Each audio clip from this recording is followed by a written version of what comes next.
Good morning, everybody. This is Dan Cronin from Fat Ball Guy Racing. Just wanted to touch on Turfway a little bit. We're going to do these throughout the meet. Who is your single tonight? I mean, that early pick five is absolutely unbelievable. Does the favorite have to win the first, Fashion King? I don't think he does. Um, he's the horse to beat, but Gabby's on holiday can win. Guys, do not leave Corrales out of tickets if you don't have to. He is going to be the leading rider, or one of them. I think the leading rider. And then what about the Wesley Ward first time starter? Quality Road? I mean, come on now. He doesn't usually get higher priced ones. Maybe this one can run. Maybe he had some problems. I don't know. They gelded him.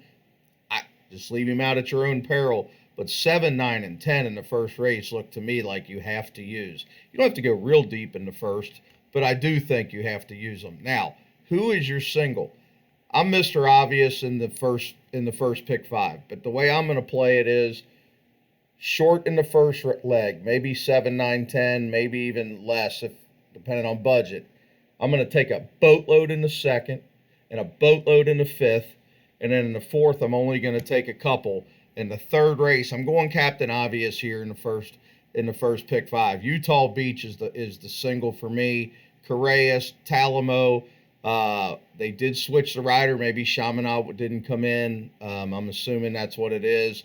But has already been a mile and an eighth. Ran well. Was coming on at the end. Was his first start in 2 months. It's a very, very young 3-year-old. Didn't start till August of this year.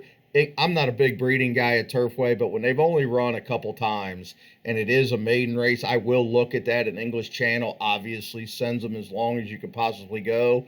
So I have no problem with the distance, the rider, the post, the trainer. The price ain't going to be great, but I think we can get a price in the first leg. Maybe the 7 can pull an upset, and I think the second and the fifth are absolutely impossible.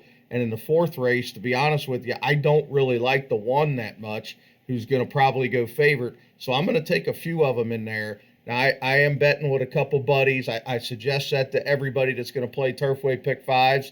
Split it with a couple guys. Spend 50 or 100 a piece and try to hit a monster.